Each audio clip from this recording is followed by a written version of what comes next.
One. Yes. Well, Infernal Shrines. So game 4, which is Ballistix on the match point. This one, we have seen the Proteus yesterday. I don't think it's the case. Maybe Ballistix, if they were trying to do something flashy, I don't think they should do it tonight. They should definitely just finish it up with what they are doing right now. I like the Medivh, the Diablo, the play that we saw, going into Battlefield of Eternity. That sort of Ana play, I don't want to see any continuation of. It just doesn't suit this map. There's too many things to interrupt. There's too many ways to stop your bio grenades from actually questing. And the reason why that is so good on BOE, I think, is because you have such a large space to work with that Ana can really have a lot of room to set up fights with the Medivh portals. Not so much on this map. And Wiz got a smile on his face. You know, he's thinking about that Sonya, but previous set we saw the Maiev ban.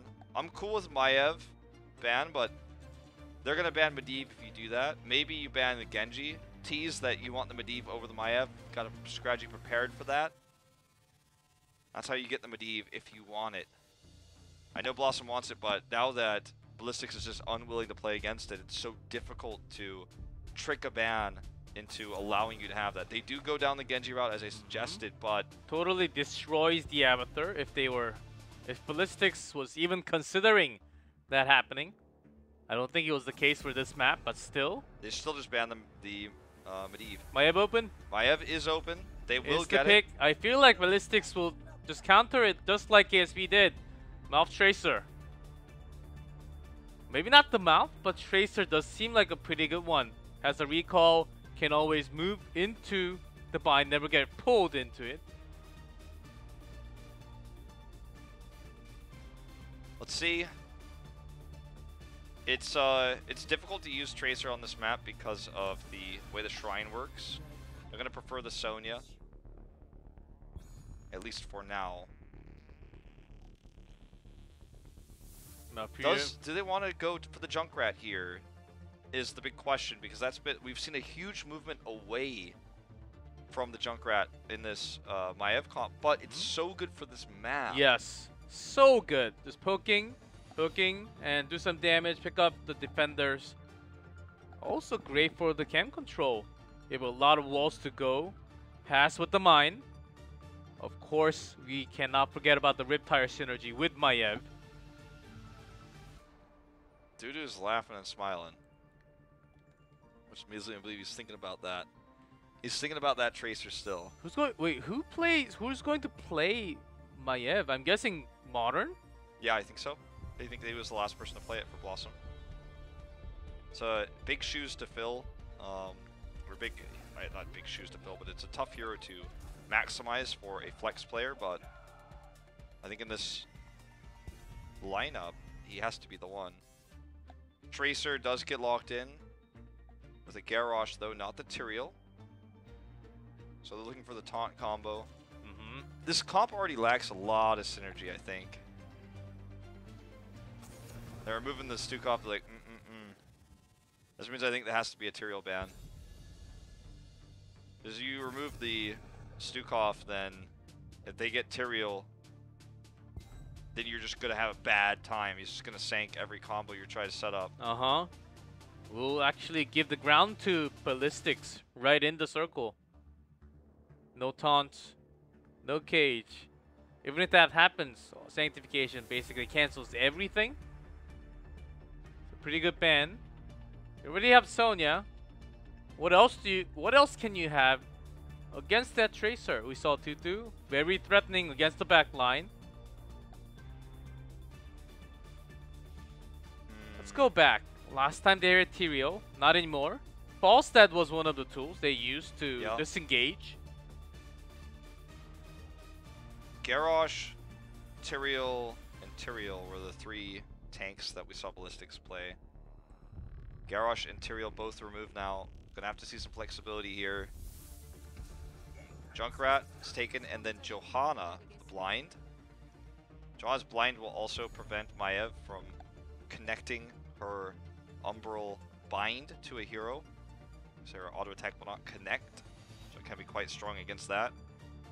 already very difficult to get into range of a Junkrat with the Maiev.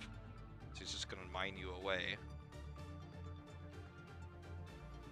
Might as well use the most before the Tracer changes. Also bringing Tracer once again, but which support is it going to be? Rhaegar seemed like an okay one, but once you dive in, you may be the one dead. You may be thrown with the mine to the other side alone, isolated. Tracer has that recall, but Rhaegar, once he dives in with the Z, he can't go back. Alex Raja for the first time in 2018 Korea. Well, they're really looking for that shrine fight. They also really want to like break the meta on every single draft they're bringing in today. Mm-hmm. Anna, and then now we saw Alex Strasza actually in Eastern Clash. I believe it was played by Lolly Meow, but it didn't work, obviously. But it was used on this map, and you could see some of the impact that it could potentially have. Very similar to Ragnaros. Pop out the Dragon Queen, secure the last shots onto the shrine, and you know it works in that similar way, right? You secure the last defenders, you win the Punisher, but you have to be ahead in order to make that happen. To get ahead, you need to get positional control. To get positional control, you usually need a strong frontliner, bruiser top laner like Sonya, which is on the other side. Leoric just is not going to give that same amount of control, so getting into position on the shrines to make sure that Alex Strasza can give you that value is going to be difficult. Someone please unstretch her face. I know she's not meta, but when she does get picked, she looks better than this. Alex Strasza deserves better. Look, yes. Kel'Thuzad and Alex Strasza, they never update the portraits because they're like, no one plays them, they're not meta. I'm like, yeah, but like, what if they do get locked in? Hey, she's the queen. Come on, she deserves it. She looks so squishy. She looks so... in that small box. Oh, God, she's so scrunched. Oh, that's not the right aspect ratio. No. T-Tours, man.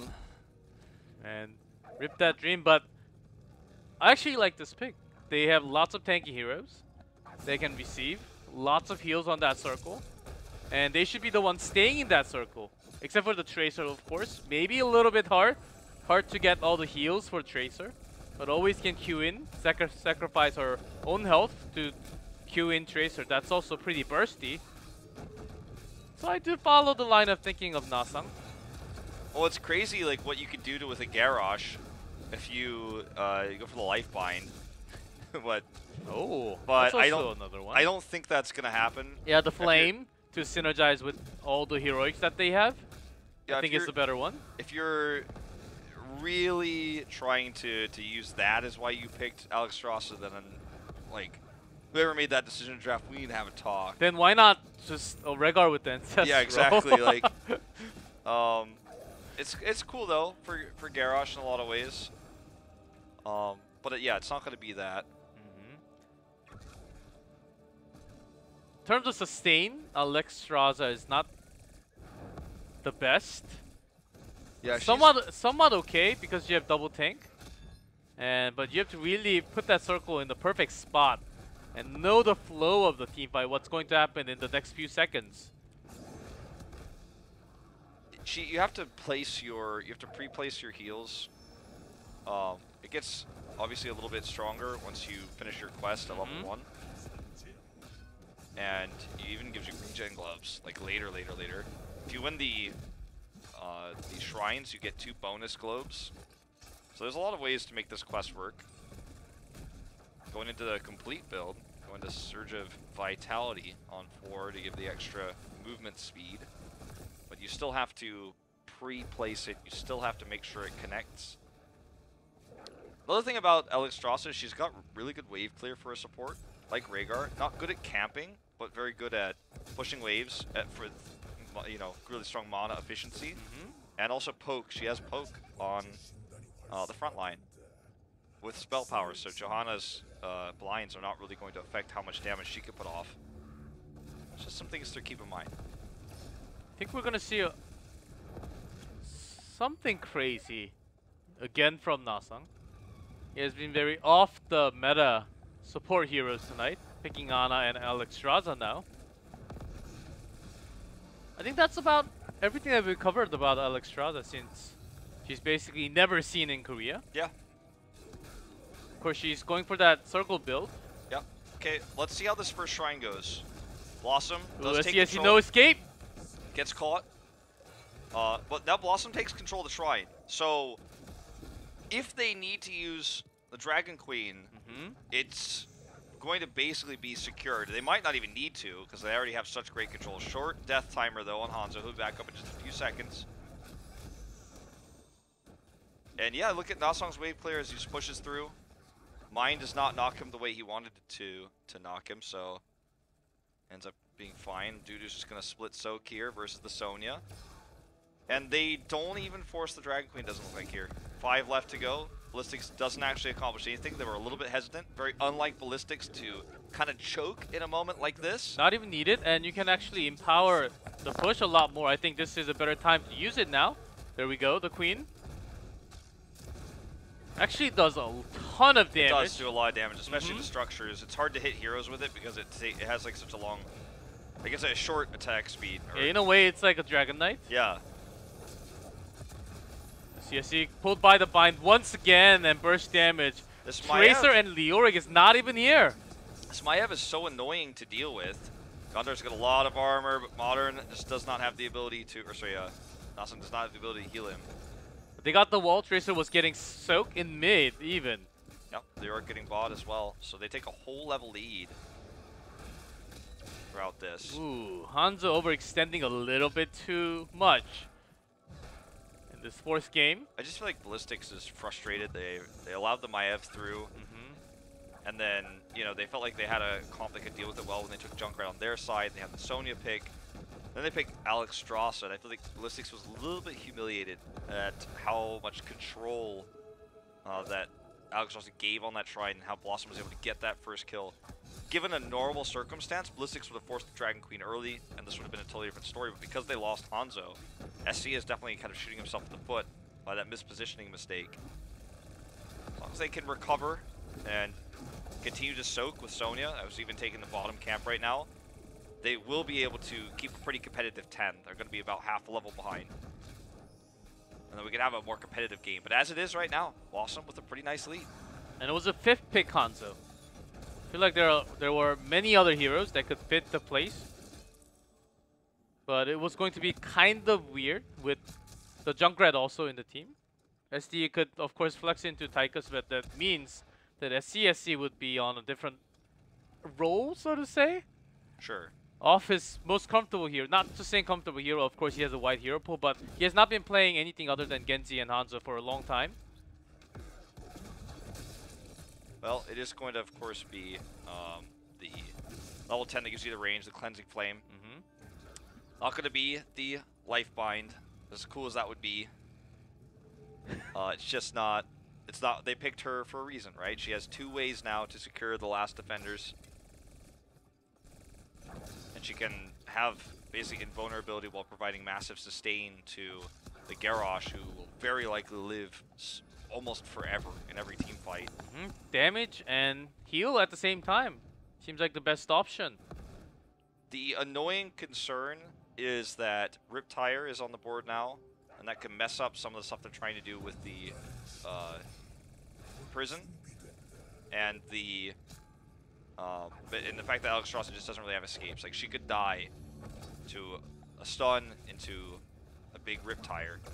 Bottom shrine, look at the control of the map. BlossoM is going to be able to get there first. Ballistix needs to rotate quickly, but they can't because of the camp they're taking right now. And they're dealing with the top camp of BlossoM, so BlossoM is going to have that positional advantage you always want to have with Alexstrasza on this map, but they're going to get it. I think Modern needs a perfect bolt during the team fight. There's the burst damage onto Gondar, already down to 30% health. Modern dives in. Already evolved to use, so has to pop that prison as an escape tool. Okay, but they had the Dragon Queen used early, now popping into the Cleansing Flame. A lot of damage coming through. NaSong still trying to wing buffet his way through this, but Gondor gets blown up from the burst. This is not looking good for Ballistix. This is so low, he can't go in. And BlossoM basically lost that control after Maiev went in, actually, to engage into the fight. Knew that was a mistake, had to use the vault right after, which was not needed at the moment. Yeah, and had to pop that prison. So after that moment, everything was destroyed, what BlossoM was trying to do in this Shrine fight. I feel like also NaSong was a little bit hyperactive on the Dragon Queen there.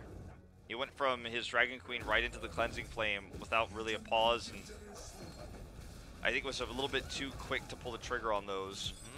Of course, as Maiev, you always have that feeling that you have to make a hard initiate with the prison going in, just having everyone in the bind.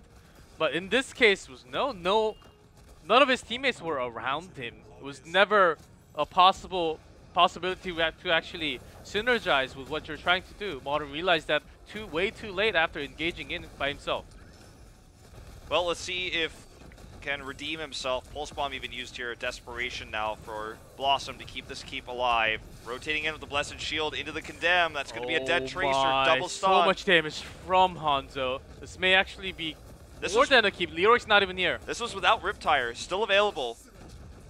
It's an Arcane Punisher, so this keep is taking a ton of damage. So you can understand the usage of the Pulse Bomb there to try to push that Punisher back. They're not done yet. They're waiting for the next minion wave. Poke and more poke coming out from Hanzo. Alexstrasza does get home, so NaSong can come back with full health, but in his absence, it looks like this keep is most certainly going down. Gondar may go down with it, does get the heal here. Was very low, will be healed again from the circle.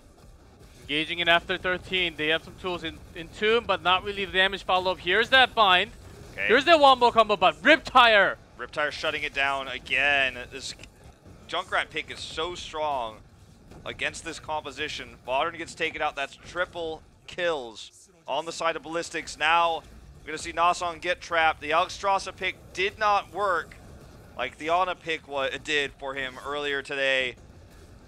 We had a bit of a premature GG. BlossoM was able to come back in that second game, but in this game, doesn't look to be the case. The Orc will respawn here. Wiz is going to do what he can. Pulse Bomb being held by Dudu right now, but he's just not going to be able to do enough damage. Respawn's coming through here for Garrosh too. 70% on the core. SD gets pulsed. He survives though. Concusses away. And it looks like this just might be the beginning of the end here. Ice Block for Magi trying to buy time, but the core down to 15% now. Hooligan! Hooligan! He goes down 12%. Did they do it again? Can they do it again? Last time it was 7%. This time, they have something else. This is not the same. It is not BOE, not 2-lane. It's 5% more G-Clef than last time. I know, but it's this 3-lane map. And they lost the keep under 10 minutes. It's a different story here, Wolf. And Ballistix, they also have so much more backdoor potential with the Junkrat. Did no one tell me Kalaris was visiting with these cores Well, where is he? Where is he indeed? Where's the curse? Well, it's right there, the top right of your screen, right under Leoric's talents, man. 12%.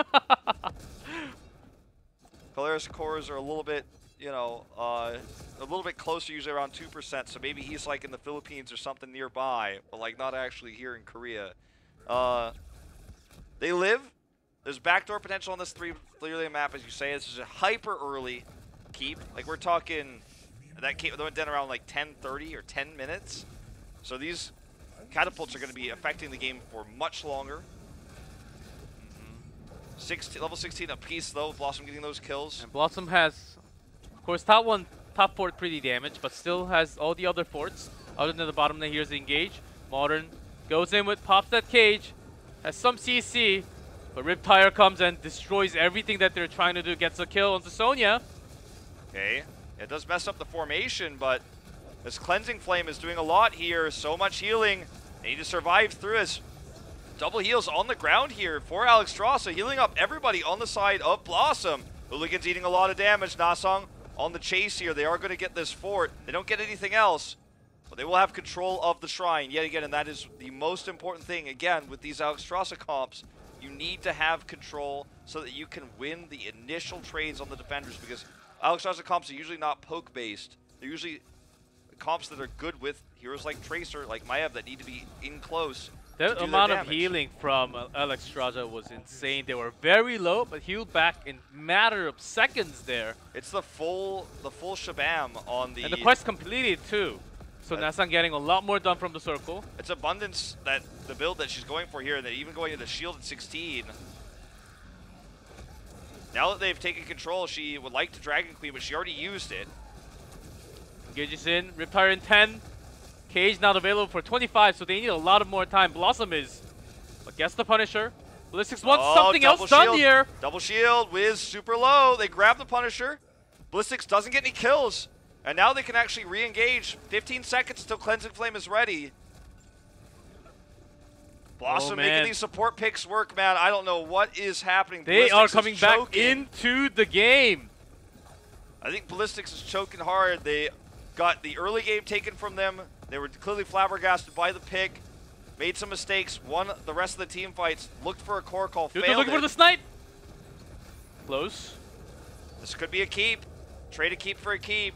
We're going to see a big engage here now. Riptire is going to be the tool. Hooligan has to Iron Skin. He's pulling his way. Here's that Riptire. Hits everybody, but it's just not enough damage to kill Dudu. Big arrow, though. Linked into the Condemn. Tether. Not going to save anybody here. Leoric does go down. Nasang might follow suit. Arrow not connecting on top of him. Dudu actually goes for the hearth here. Nasang just trying to survive. Shield comes in. He gets the shield from the healing on the ground. Modern gets away. Well, Nasang will not be so lucky. And with 2 dead here, I have to imagine Ballistix can go for the core. And they will. And can Gondar actually... No way, there's no escape. Even if he lives, I don't know if it matters. And Modern actually dove in. I think Ballistix, instead of chasing, they chose both targets at the same time, chasing 2 rabbits. And now... If both of the rabbits escaped, maybe, you know, they buy a lot of time, but... BlossoM knows that the game is over already. Yeah, they're just trying to buy time, they're trying to delay. I don't think it's going to happen. 7% is, you know... They were able to make that happen by controlling the map the entire time. 12% is only 5 more, and they lost a team fight right afterwards. They were able to keep the momentum going for the entire rest of the game on BOE. Not to be the case here. Tranquility used just to secure it. Riptire for fun, and Ballistix will end up taking the series 3-1. But what an interesting series it was. Every time BlossoM plays, makes it a very great series. Lots of unexpected picks, especially Nasang today with Hannah and Alex Straza. Once that quest finished, of course it took a long time. It seemed like they were coming back. Actually came back into the game and won in BOE Game 2. Not the same for Game 4. It is not the same type of battleground. And they were oftentimes chased, always dismounted by the scatter arrow. Hanzo, of course, did not have the best game number 4 at the beginning. Alex Straza with more healing than Malfurion as well. That Dragon Queen in the mid lane did a ton of healing, plus the shield she got post level 16 for her her circle of healing. I don't know the name of that ability. I looked it up Abundance? earlier. Abundance, yeah. That's the one. Well, first time Alex Straza in Korea in Korean Heroes history. Those end up with a 0-1 record at the end of the day. Ana, though, the opposite side of things. Let's see if Nasang continue to bring new and fresh supports. BlossoM was the team that always went for weird picks, unusual new metas. But that was when Nasang was on Mighty, and he wasn't even part of the roster. Now he's like the forefront of BlossoM's meta changing. It was picks. usually Wiz playing something else, and if they had something crazy like Ariel Chogal once, and did work of course, but now Nasang's doing. Really fitting into the team, leading this role. What's next? Lily? Please no. No. Maybe Morales though. Possible. Could be. We have a lot of brackets open actually in many matches because we have lots of bans sniped, especially for Sky Temple and Volskaya, and sometimes Dragonshire even Spider also. So brackets is oftentimes open. They can prepare a strategy against it. I think it's really possible. We're talking about BlossoM here. Yeah, I think it's certainly a possibility. Who's your MVP today, G-Clef? Lily. No, not Lily. Nasang. Nasong didn't win G-Club. He can't be selected for MVP. But he's my favorite. He's my personal one for tonight's match. I Yeah, think he really mean, showed same. what the other supports could do. Still not in the meta, but great supports. He was supporting them so well. But of course, we have to choose from Ballistix. I will still. Okay, not SCSC today. He was not. He was not having his day with his Hanzo and other heroes. Hooligan. Yeah, I think it's Hooligan for me too. His Arthas play was really good. Or sorry, not his Arthas play. His Tyrael play in that game with the Arthas. Yes. The Sanks were really good overall on the Cursed Hollow game.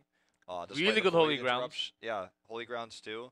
We haven't heard from this guy in a while.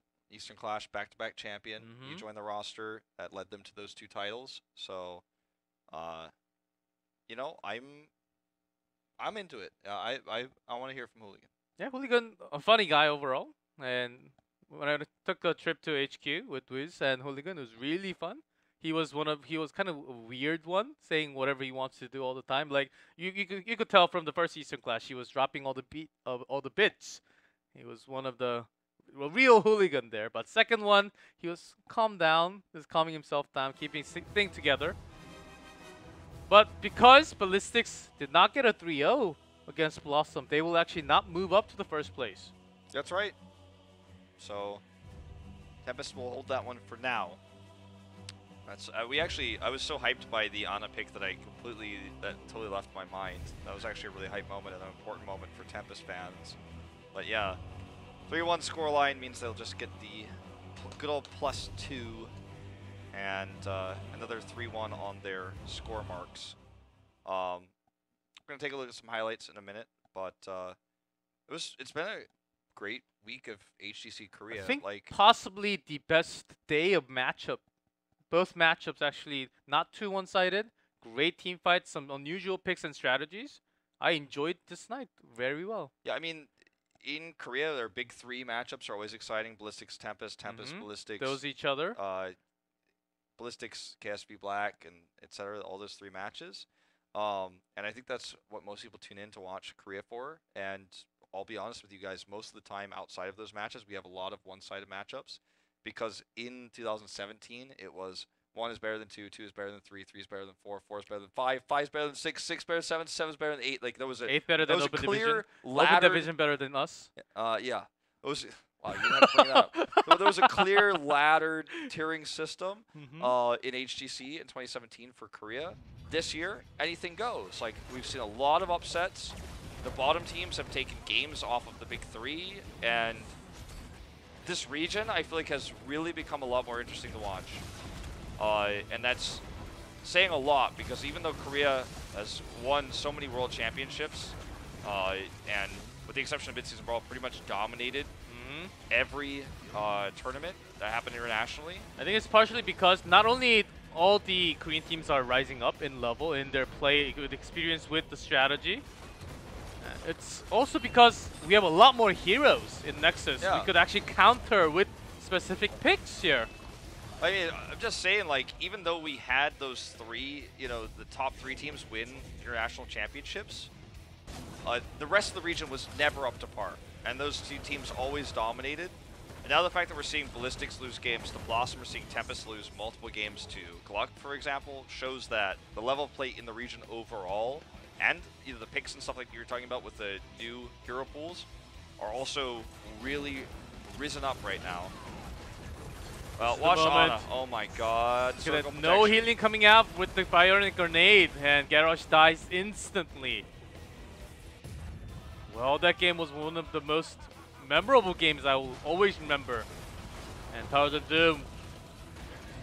I think this is something else that Ballistix really has it down now. Avatar Genji. Can always happen in any of the maps too. Yeah. I think they worked on that this week. That's why they avoided using the Hanzo a lot. So that was what they wanted to show against Ace. They were theory crafting more than anything yesterday, but today they honed it, perfected it. So I don't think Avatar or Genji will be changed anytime soon. So that's always a card they've got up their sleeve. It's our final game, the Alexstrasza game. This is when Nasang went super early here. Dragon's getting knocked around. Also after the mistake of Modern diving in alone. Yeah. So it was really hard. They lost the biggest tool, and also a great snipe from Hanzo along far away. Save the core at 12% again. Oh god, this was the arrow into the concussive, or sorry, the condemn. Blessed shields up in 5, and then they turn that into another combo.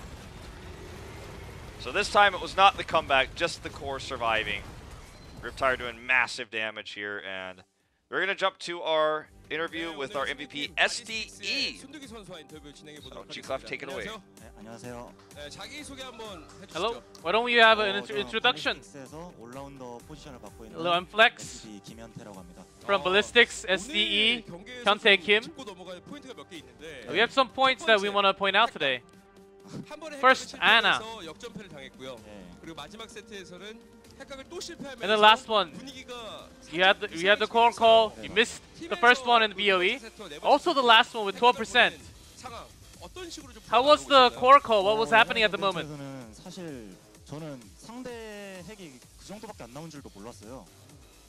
I actually personally did not know that the catapults were on the core.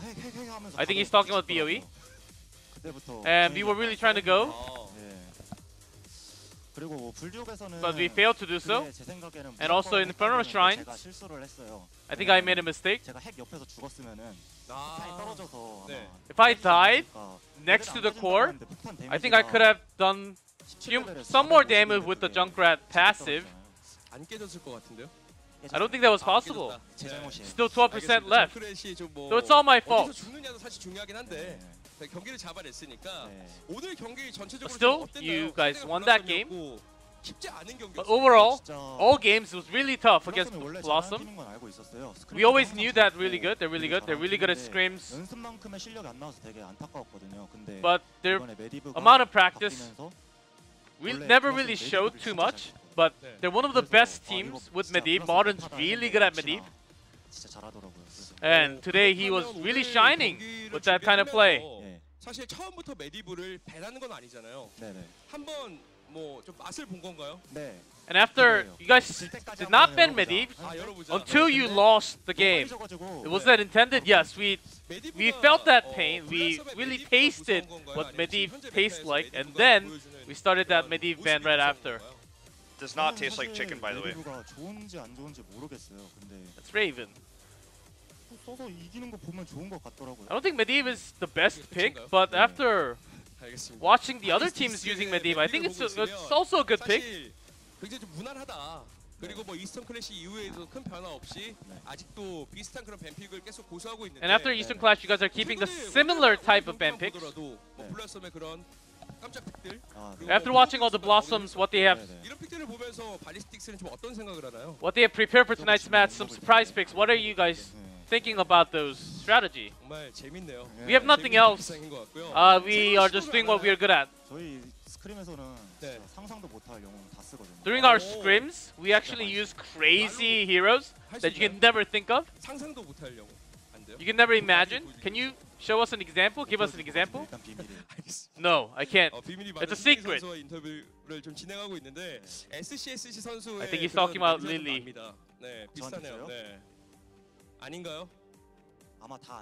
How about SCSC? Do you think he's funny at all? That's always a question on Ballistix. And SE answered that SCSC is not funny.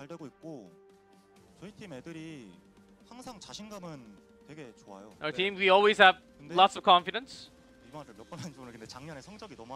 And last year, our result was not the best.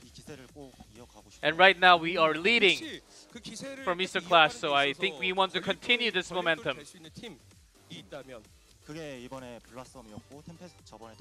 guys are continuing the momentum. Do you think there's any team that can actually stop you from this one?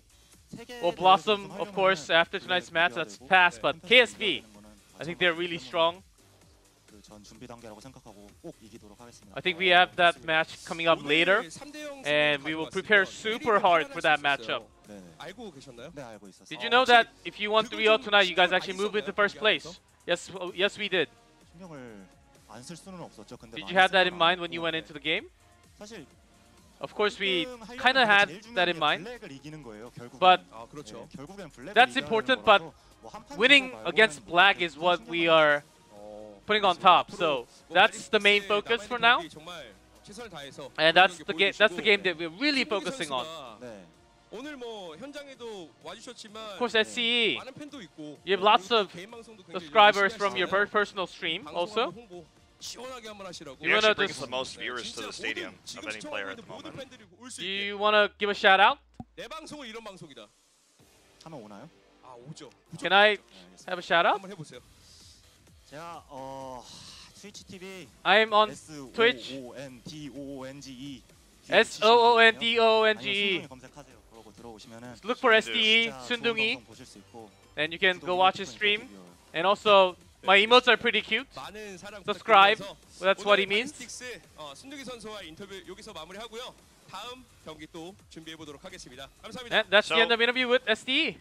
Very likely, if you guys go to the Korean stream after this, they'll probably host his stream. Or no, actually, obviously he won't be able to stream right afterwards because he's actually here. But the Korean stream does host a lot of the Korean pro gamer streams right after the broadcast. So if you Yes. ever want to follow or see like people's Twitch streams, check that out. So Tempest is still ahead by that one game because of the comparison score in the 29-7 to 28-7 and also the 3-0 standings. So it's a really close and competitive top four here. BlossoM taking that map win. So I'm at 6-4, 20 and 18.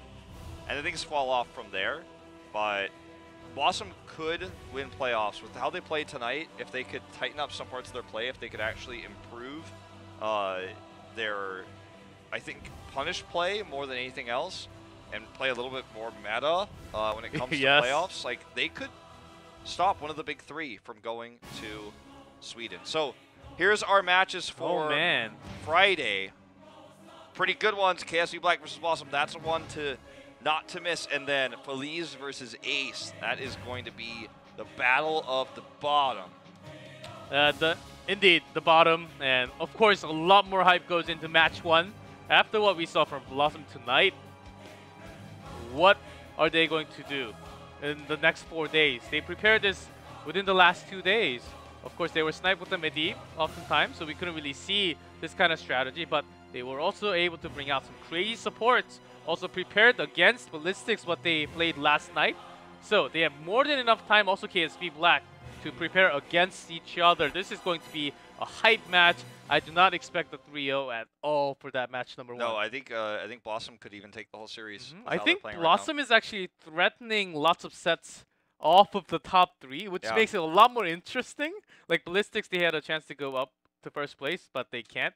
Of course, the match later on is very important, but this is all going to come stacked together, and it may actually affect a lot for the top three teams. Yeah, I really feel like the standings as well for last year, where we had Mighty threatening, they threatened a little bit, Yes. but like, Not as close as Not as BlossoM close. right now, though. but at the end, if you guys remember, it was Mighty versus Tempest for the seed spot there, and it was a really hype matchup for BlizzCon. Mighty was one game away from going to BlizzCon instead of Tempest, so we could end up in a similar situation there, where one of these teams drops down, and then if BlossoM gets to beat them potentially again, they can take that spot away. So it's going to be a pretty exciting playoffs once we do get there. Yep, and talking about Tempest, for part one they seemed invincible, but ever since they went to Easter Clash, they were dropping down their form. They're not really perfecting their play. Seems like their strategy is not really fitting in too perfectly, and their role change also kind of not the best thing, I would say. I watched the replay of what they did, and seems like maybe it's better for them to actually go back to their own role. We'll see.